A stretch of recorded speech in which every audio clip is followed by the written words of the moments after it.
calentamiento global. Esa no es una opinión, es una mentira. Y las mentiras debemos combatirlas. Podemos, por cierto, discutir cuáles son las mejores formas de enfrentar el calentamiento global. o quiénes son más responsables que otros, pero no podemos negarlo. Podemos discutir cómo los nazis llegaron a gobernar parte importante de Europa, pero no podemos negar el Holocausto. Podemos estudiar los efectos secundarios de una vacuna, pero no podemos afirmar sin pruebas que las vacunas provocan autismo. El mundo necesita un verdadero diálogo. Diálogo entre distintos, entre quienes tienen visiones diferentes del mundo.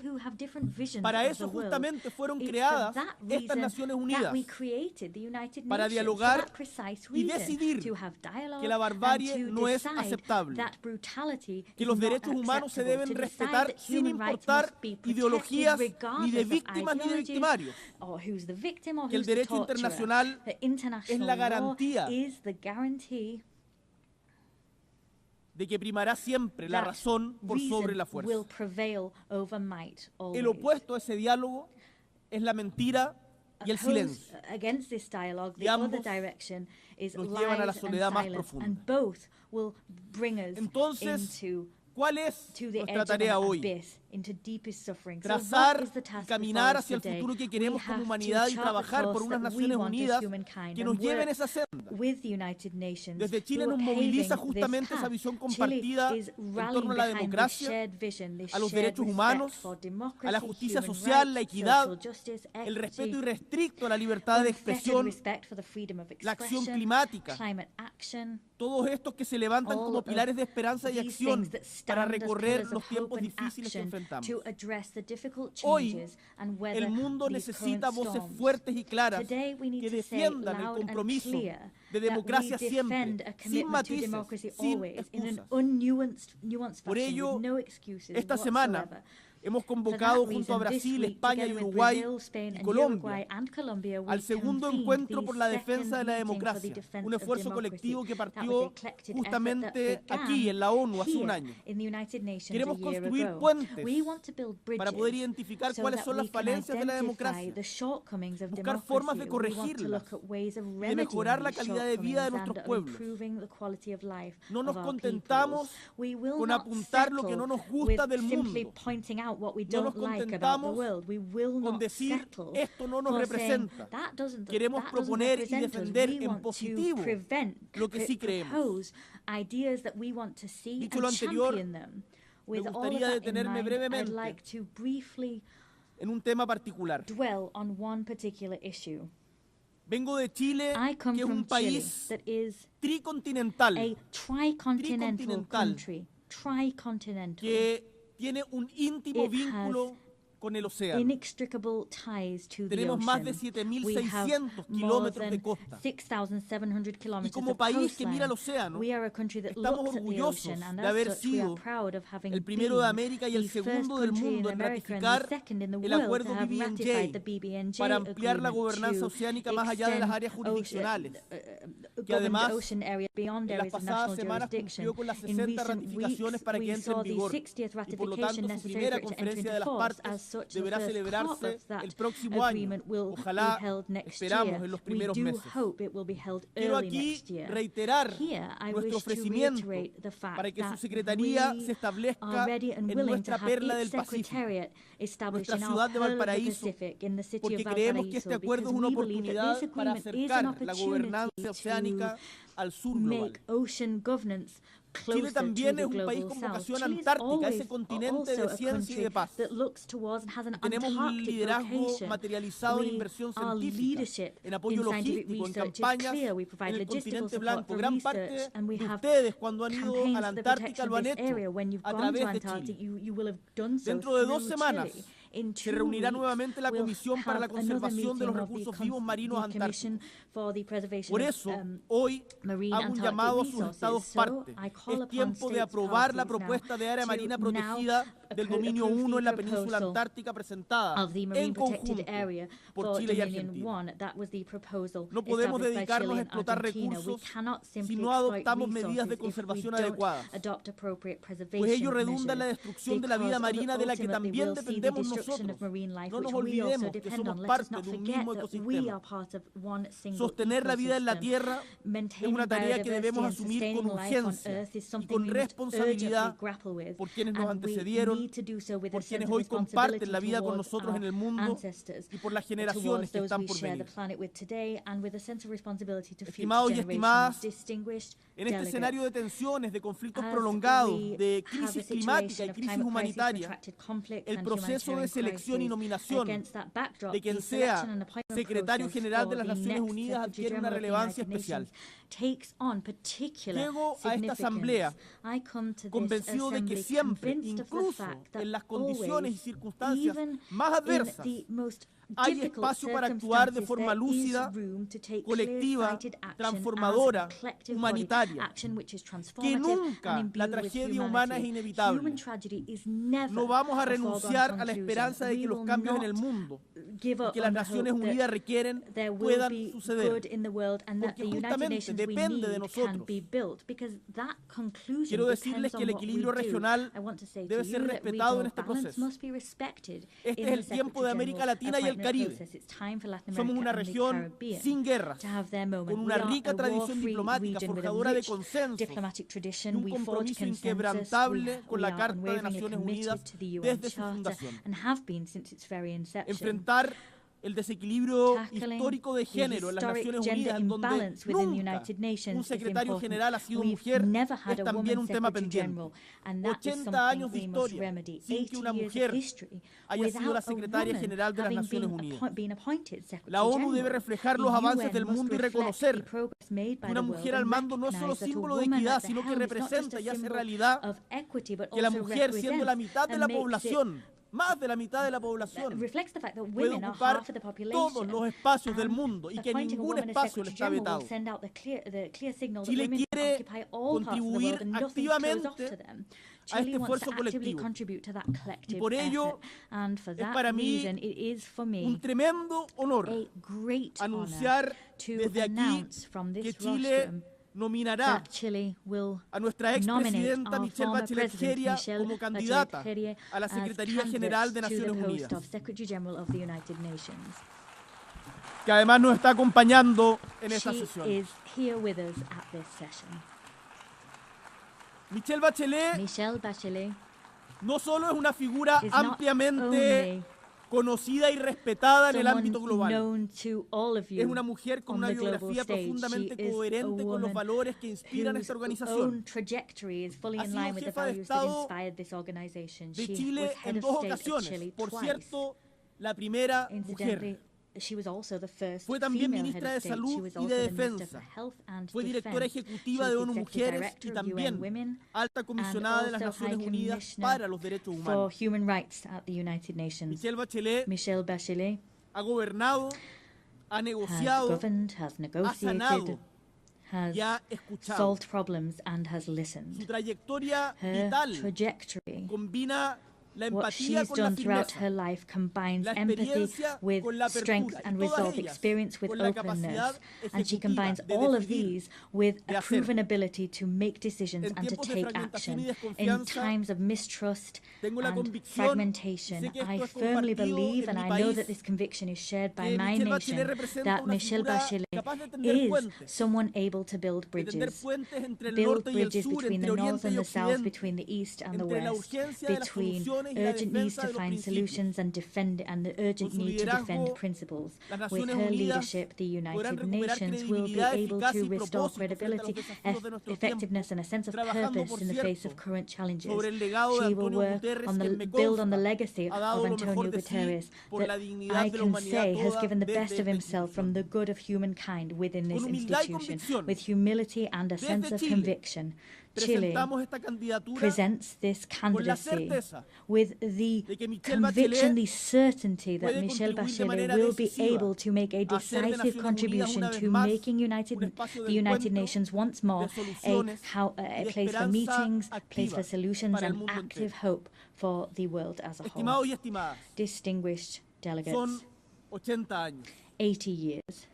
Let us look back at those decades and let us take stock of these strides forward seen in international governance. In spite of the challenges we're facing, we can also say that we have made progress. But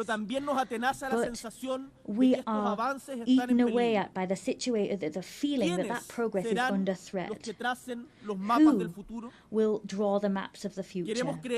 We want to believe that those cartographers will not be those waging assaults on multilateral institutions and eroding their credibility. We don't want them to be those who humiliate the weak. We want all peoples together to draw the maps of the future. Together we represent all of those people, and together we will trace out clear maps so that we have not only a possible and viable future, but one that is full of dignity for everyone and respects them.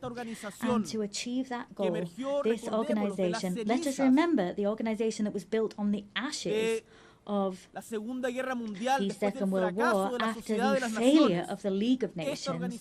This organization is crucial, and renewing it, changing it, reforming it is an urgent need. So, as a renewed organization, but one with the same purpose, it will be an organization that everyone works together in. The words of Victor Jara, that great Chilean singer, great Chilean artist, he talked about this great love of earth which has helped us to live. He loved peace, to enjoy life, love and freedom for everybody. He talked about those things so that his children could exist, his city could exist, and his people could exist. Let us, distinguished colleagues, move together, free and equal, similar and different. Let us walk along this shared path of seeking truth, justice, happiness, and justice. I thank you.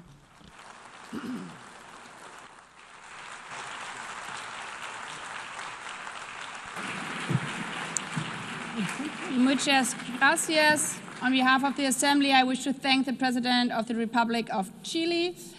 The Assembly will hear an address by His Excellency Emomali Rahmon, President of the Republic of Tajikistan. I request the protocol to escort His Excellency and invite him to address the Assembly.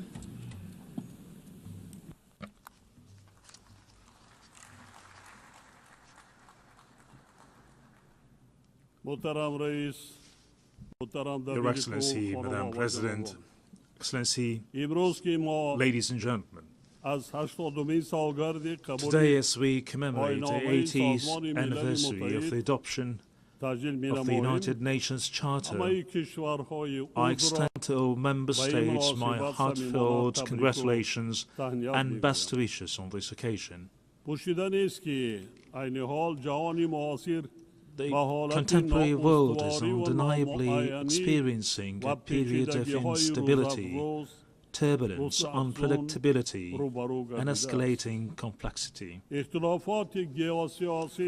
Geopolitical tensions, efforts to reshape a framework of international relations, conflicts and confrontations in different parts of the world, along with series of security threats and challenges, have posed significant risks to lasting peace and safety.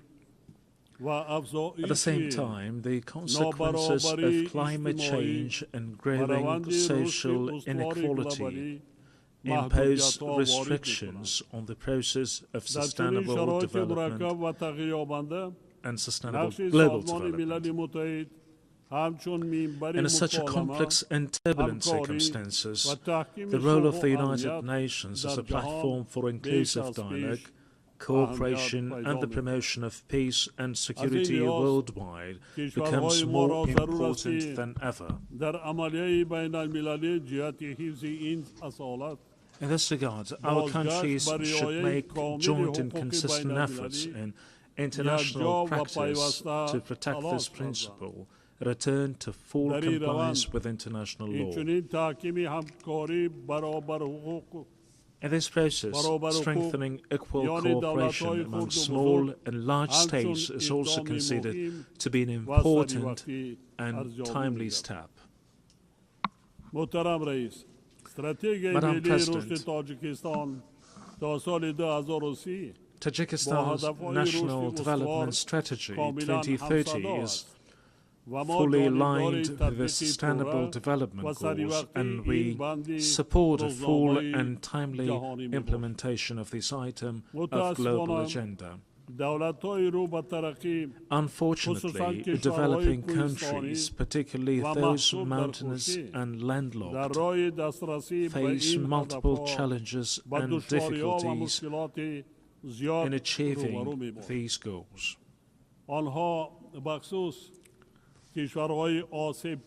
Particularly vulnerable countries feel the need to take serious measures to ensure sustainable development, financing, and improve access to financial resources. Despite significant attempts in this field, the amount of funding for sustainable development offered by the international community continues to be insufficient to address their current needs. This situation necessitates timely response, the allocation of additional funds, and a review of approach to the international financial architecture and system. Tajikistan advocates for effective and fair reforms of international financial instruments. At present, we are observing varying degrees of economic progress among nations, and the influence of developed nations and international financial organizations could play a significant role in tackling this issue. Many developing and less developed countries remain vulnerable to the impacts of economic and financial crisis, poverty, infectious diseases, including COVID, natural disasters, and food insecurity. They need to implement effective financial support measures, including debt relief. In our view, now is the high time to seriously consider this important item. Ladies and gentlemen, today, climate change-related issues in various countries around the world, including Tajikistan, pose serious obstacles to achieving the Sustainable Development Goals. Our country, with 93% of its land covered by mountains, is deeply concerned of an adverse effect of this situation. Changes in the hydrological cycle, a series of floods and droughts, and severe dust storms over the past decades have had a direct impact on Tajikistan's water and energy resources and food security.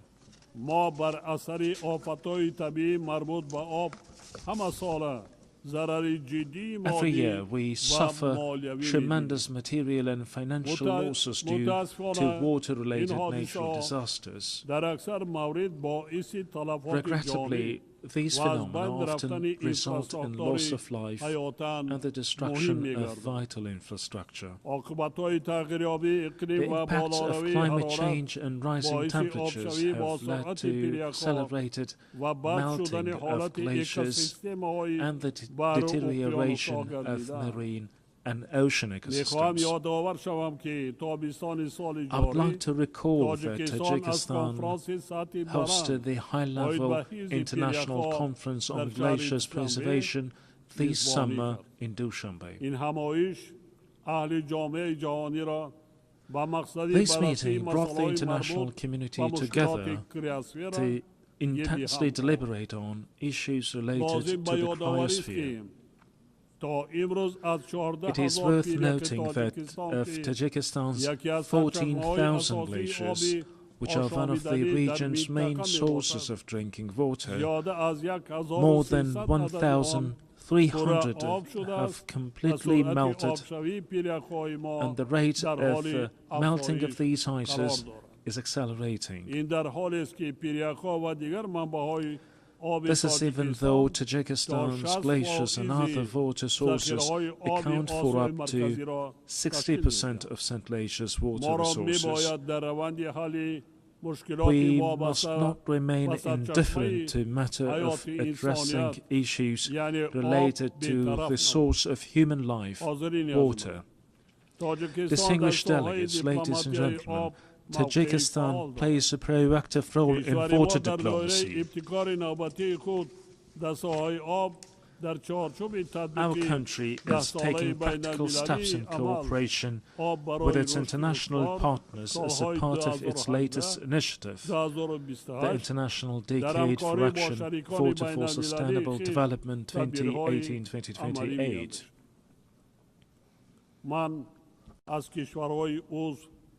I call on member states and stakeholders to actively participate in the next event within the Dushanbe water process, the high-level international conference which will be held in Tajikistan next year. This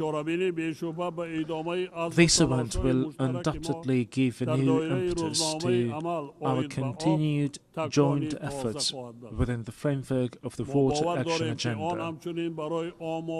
We are confident that it will also serve as a solid foundation for preparations for the 2028 United Nations Water Conference in Dushanbe. Madam President, strong institutions and legal literacy are the ground of a just and stable society. Today, the international community is witnessing disrespect for and violation of international law, which is the foundation of order, peace, and stability throughout the world.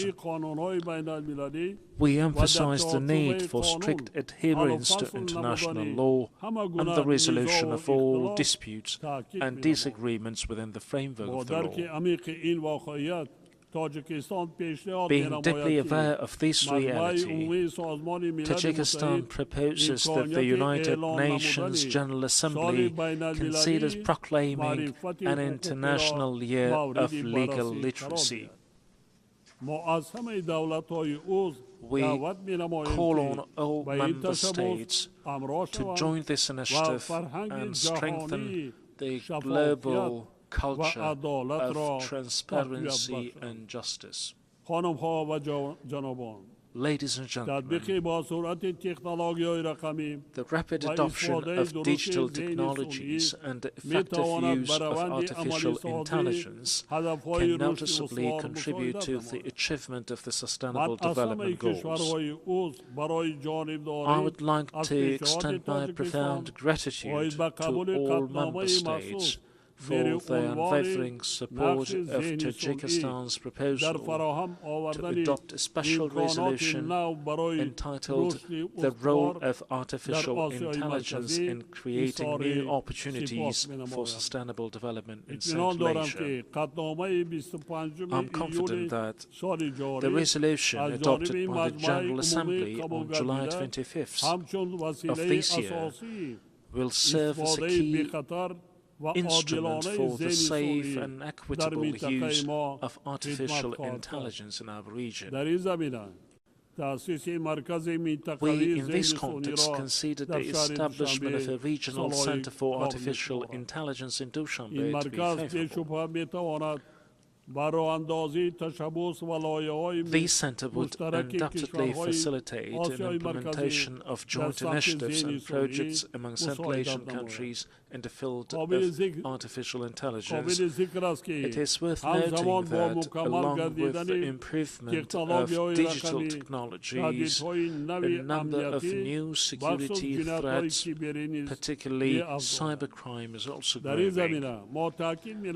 We therefore emphasize that cybersecurity must be an important component of collective security. It is evident that, along with cybercrime, terrorism, extremism, illegal weapons smuggling, drug trafficking, and other forms of transnational organized crime continue to pose a serious threat to the global security. Tajikistan supports the further expansion of international cooperation on global security within the framework of the Dushanbe counter-terrorism process. We are determined and willing to establish constructive interaction within these processes with international organizations and the UN member states to even more enhance efforts to counter the aforementioned threats and security risks. We believe that relevant UN agencies, in particular the Office of Counterterrorism, can make an effective contribution to the comprehensive implementation of global counterterrorism strategies and programs and strengthen their support to all member states in this area. Distinguished participants, Tajikistan gives full support of the resolution of all disputes and conflicts through political and diplomatic means. We must redouble our efforts to enduring, lasting and comprehensive peace based on international law. A year ago, from this podium, I proposed considering a special United Nations resolution proclaiming a decade of promotion of peace for future generations. A year later, the adoption of such a resolution has become even more pressing. In today's complex and volatile world, this initiative will create conditions for international cooperation to achieve lasting peace. I call on all UN member states to support this proposal for the sake of our current stability and a better and prosperous life for the generations to come. Ladies and gentlemen, we emphasize our principled, invariable position on the Palestinian issue. We believe that lasting peace in the Middle East is possible only through the implementation of the United Nations resolutions and the principle of the two-state solution. In this regard, we recall the need to resolve this issue exclusively through negotiations and diplomatic means in accordance with the international law, particularly the Charter of the United Nations. We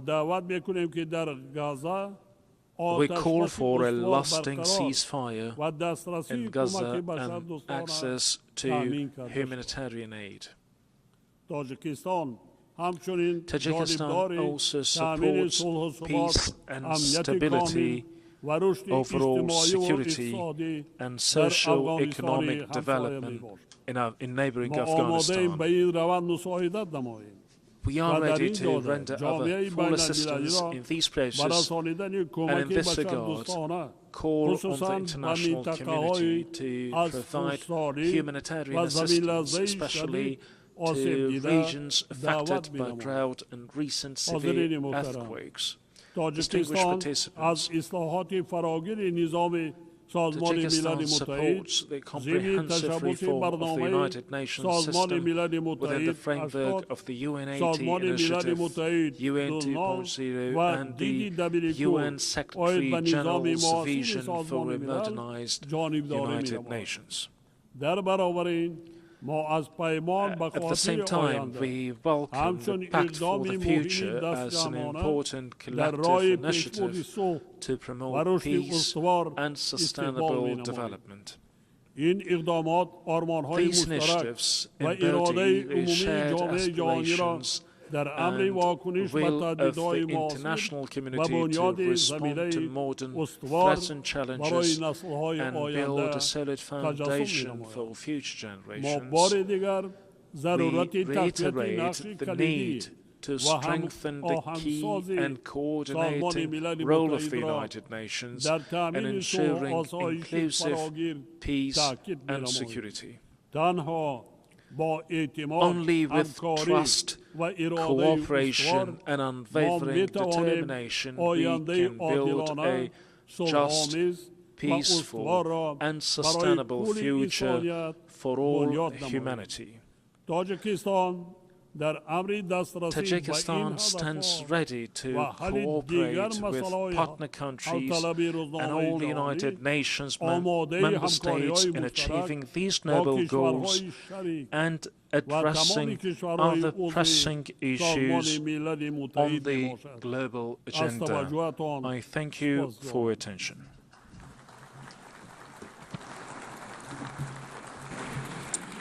On behalf of the Assembly, I wish to thank the President of the Republic of Tajikistan. The Assembly will hear an address by His Excellency Joseph Aoun, President of the Lebanese Republic. I request protocol to escort His Excellency and invite him to address the Assembly.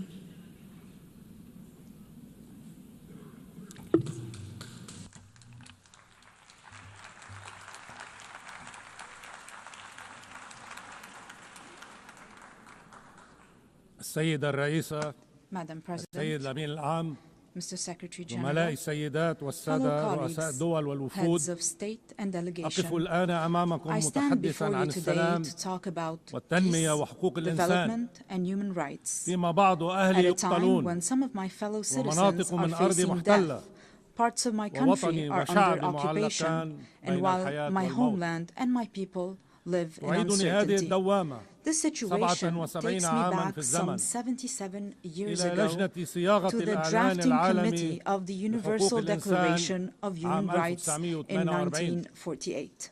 في ذات نقاش During one of the تدخلت debates, الراحلة the الكبيرة late, great إلينور Roosevelt مؤيدة stepped لرأي in أحد to الأعضاء support one member's كي لا يظل opinion وحيدا so that he is كما not قالت left للحاضرين. alone, as she said to those in أجابها صاحب attendance. الرأي المخالف The dissenting member باحترام. respectfully سيدتي responded, الجليلة Honorable lady, صدقيني my إن ما concern يهمني is not ليس أن to يكون side رأيي with the متوافقا majority مع or the أكثرية minority, أو أقلية بل أن but يكون to متطابقا align with the مع truth. الحقيقة صاحب هذا The القول author of these لم يكن words غير was شار no المالك other than Charles Malik, الفيلسوف the اللبناني Lebanese الذي philosopher ساهم who مع worked كبار الفكر alongside الحقوقي other great الإنساني minds of the يومها time to في give إعطاء humanity البشرية ذلك this الإعلان eternal الخالد declaration.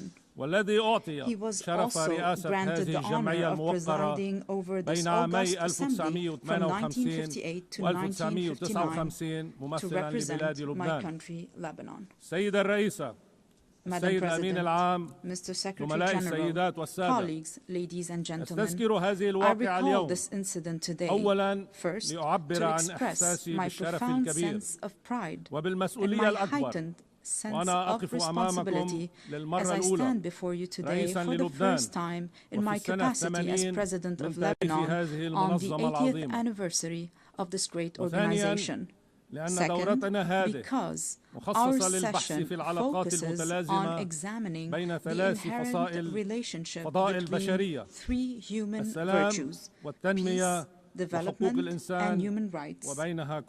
And between these three virtues and my country, Lebanon, the Lebanese experience, alongside lessons from our region and the world, have shown that there can be no development without peace, for growth cannot take place within chaos, and prosperity cannot be achieved amid conflicts and wars. Peace is the only foundation for development. Experience has taught us that just as there is no development without peace, there can be no peace without justice, and no justice without human rights, particularly the right to live in dignity. Without dignity, peace becomes an illusion, and the only growth will be in poverty, underdevelopment, violence, and bloodshed. Since the establishment of this great organization, its charter stipulated the need to save succeeding generations from the scourge of war, to live together in peace with one another as good neighbors, and to employ international machinery for the promotion of the economic and social advancement of all peoples.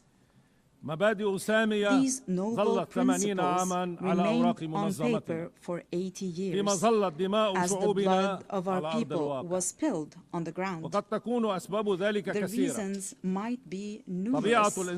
One can attribute them to the authoritarian nature of man, the nature of relations between countries based on power struggle, hegemony, and the race for absolute dominance in all fields. However, another reason has stirred this tragedy. At least 30 years ago, since talk began in this very chamber about a new world order, the reason is related to the issue of identity and plurality within any society or within societies and countries, especially in the era of globalization. On the one hand, people need one another. On the other hand, they fear for their identity.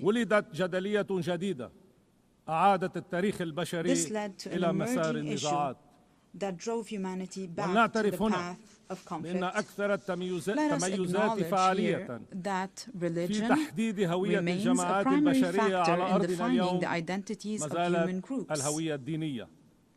باسمها شهدت دولا عدة انفجارات مع جوارها. In the name of religion, countries are at war with one another. In the name of religion, many countries have imploded from within. Furthermore, religion continues to shape the world in profound ways. While Islamophobia and xenophobia grow in the West, the East is still haunted by the memory of colonialism and the remnants of old religious wars. Despite remarkable scientific progress, the world finds itself trapped in a bygone era. Madam President, Mr. Secretary General, colleagues, at the heart of this dilemma, Lebanon plays a unique role. This is its raison d'etre. This is the significance of Lebanon and its message to the world. Amid the global clash over religious identities, Lebanon stands out as a nation where Christians and Muslims coexist as equals, under a constitution that guarantees equitable representation to both communities in the parliament and the council of ministers, with full citizenship for all individuals. This model is open for progress. This model was criticized by some. However, it offers a unique, evolving approach. As the late Pope John Paul II observed, Lebanon is more than a country. It is a message of freedom and plurality for the East and the West. End of the quote. I reiterate and emphasize a message of freedom and plurality in a region where people are killed or kill over their religious belief, or even for displaying a symbol of faith. In a wary world torn between those who want to impose religious attire and others intent on banning it, Lebanon offers a unique, unmatched, and irreplaceable model. A model that deserves to live, that must exist for the region and for the world. A model that allowed me, as an Arab Lebanese, to serve as the only Christian head of state from East Asia to the coast of Europe. My country, Lebanon, the land of human secularism with profound faith, without any imposition or prohibition of any kind. يوجب على كل ملتزم بمستقبل أفضل للبشرية أن يطرح سؤالين اثنين حياله. أولاً، لماذا هناك واجب دولي وأممي في الحفاظ على هذا اللبنان؟ وثانياً، كيف يمكن تحقيق ذلك؟ أولاً، نعم، هناك واجب إنساني في الحفاظ على لبنان، لأنه إذا سقط هذا النموذج في العيش بين جماعتين مختلفتين دينيا ومتساويتين كليا، فما من مكان آخر على الأرض يصلح لتكرار هذه التجربة. فإذا زال المسيحي في لبنان سقطت تلك المعادلة وسقطت عدالتها، وإذا سقط المسلم في لبنان انتكست هذه المعادلة أيضا وانتكس اعتدالها. وإذا سقط لبنان بسقوط أي من الاثنين سيكون البديل حتما the fall of Lebanon, precipitated by the loss of any of its integral components, would foster the rise of extremism, violence, and bloodshed both in our region and in the world. It is clear to me today that many of the underlying causes of the war on Lebanon, as well as the deeper, more insidious motivations behind it, have been aimed at dismantling Lebanon's unique model. These actions serve to justify an Orient fractured by conflicting identities and perpetual ethnic rivalries, destined to remain in a state of ongoing conflict. While certain may benefit from this situation, however, it is ultimately in the interest of the world and humanity to strive for international peace. Hence, the success of the Lebanese experience will set a benchmark for any country. This model today is a vibrant, steadfast, and energetic country determined to live, resolutely refusing to succumb to adversity. What it takes to save it?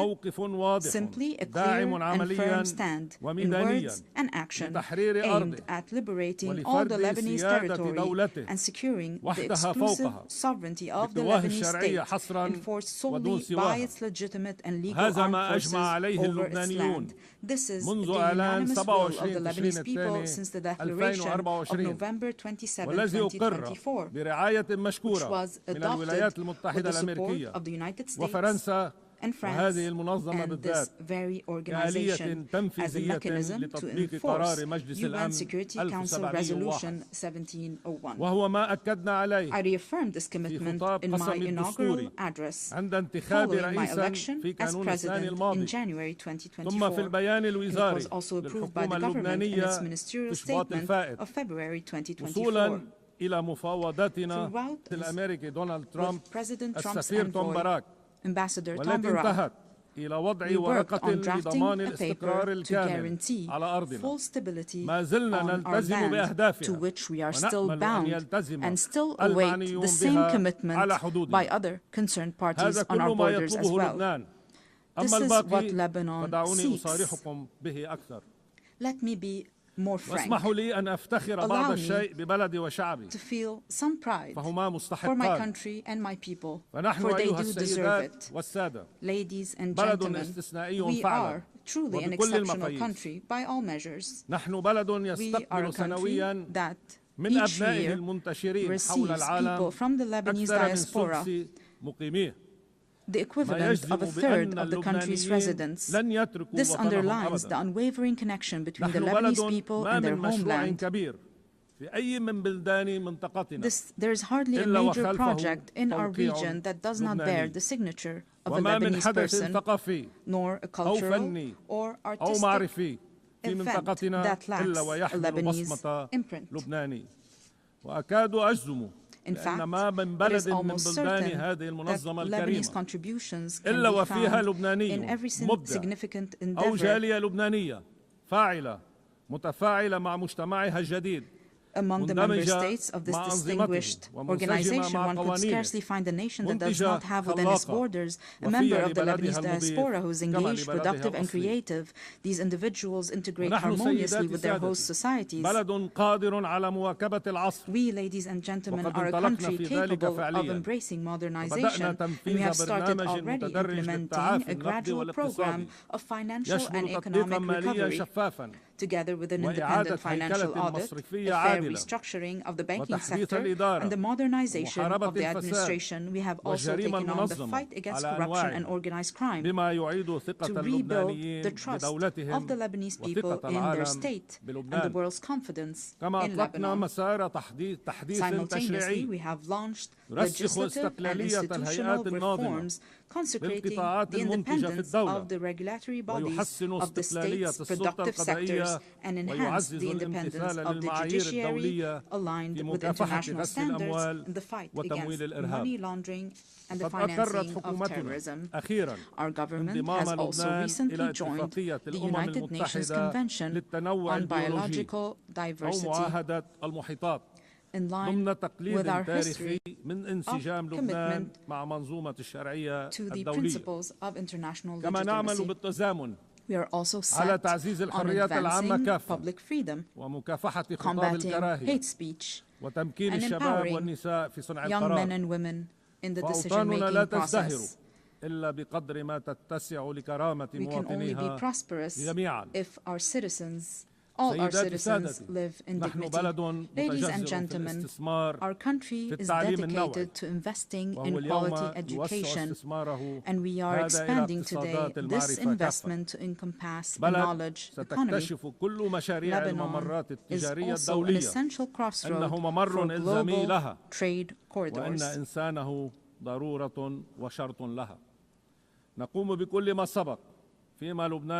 While advancing on all these fronts, our country simultaneously shoulders numerous burdens. And we shoulder these burdens with responsibility and seriousness. Most pressing among them are the persistent instabilities along our southern border. We call for the immediate cessation of Israeli aggression, the full withdrawal of its occupying forces from all Lebanese territory, and the release of our hostages that we shall not forget nor leave behind. And we insist on the complete implementation of UN Security Council Resolution 1701. This will be achieved with the help of the mandate given to UNIFIL, working in coordination with the Lebanese army over a transitional period to achieve peace and stability. In this context, allow me to extend my gratitude to the members of the Security Council who adopted the resolution to renew UNIFIL's mandate to help us achieve lasting peace and stability. However, the deep underlying causes of our crisis extend beyond our immediate borders. This is why it is our moral, human, and political obligation to call for an immediate end to the devastation taking place in Gaza.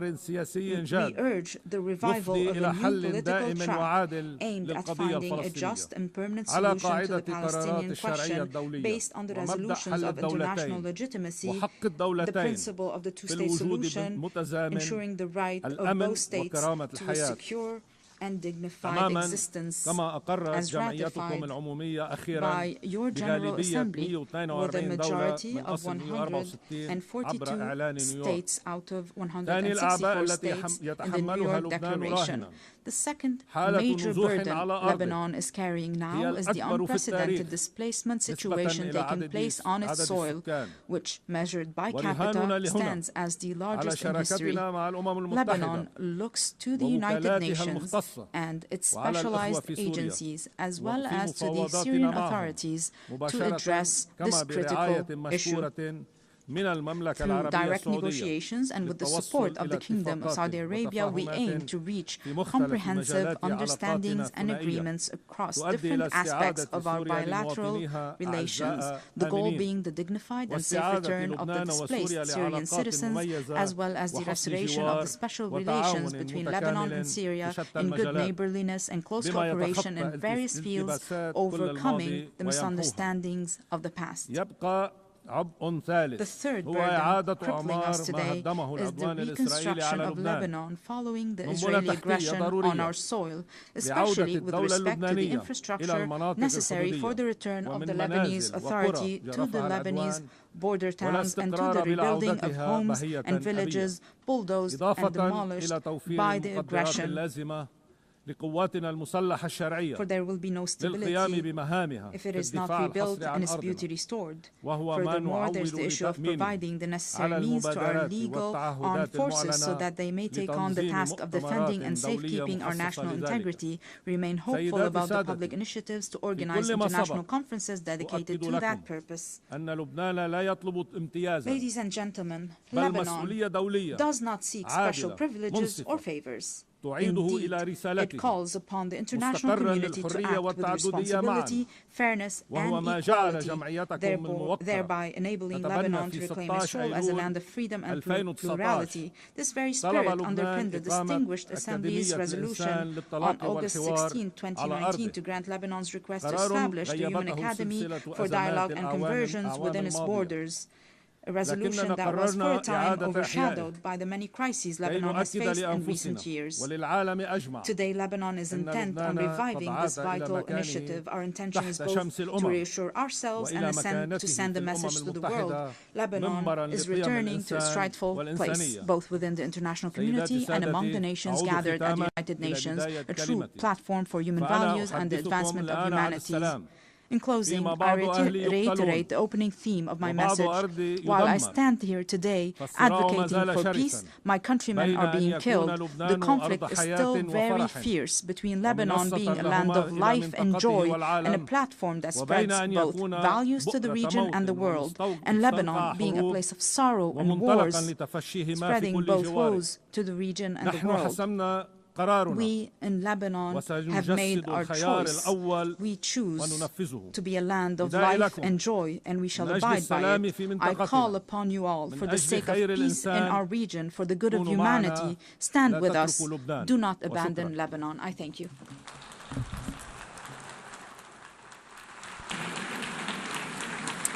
On behalf of the Assembly, I wish to thank the President of the Lebanese Republic. The Assembly will hear an address by His Excellency Emmanuel Macron, President of the French Republic. I request protocol to escort His Excellency and invite him to address the Assembly.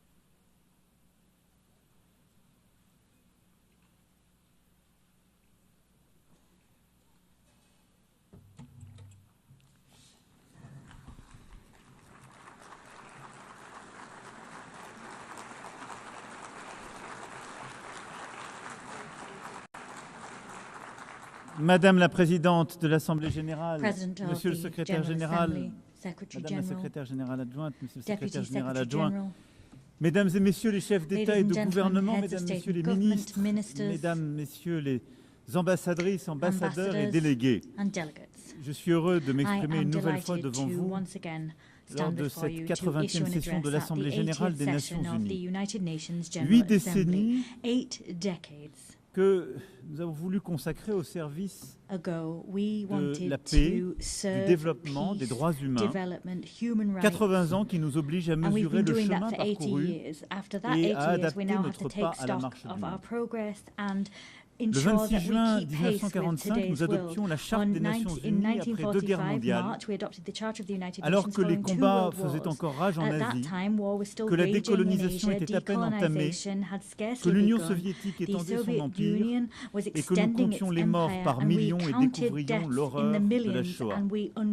Oui, cette étape du monde n'était pas terminée et pourtant nous étions en train de bâtir,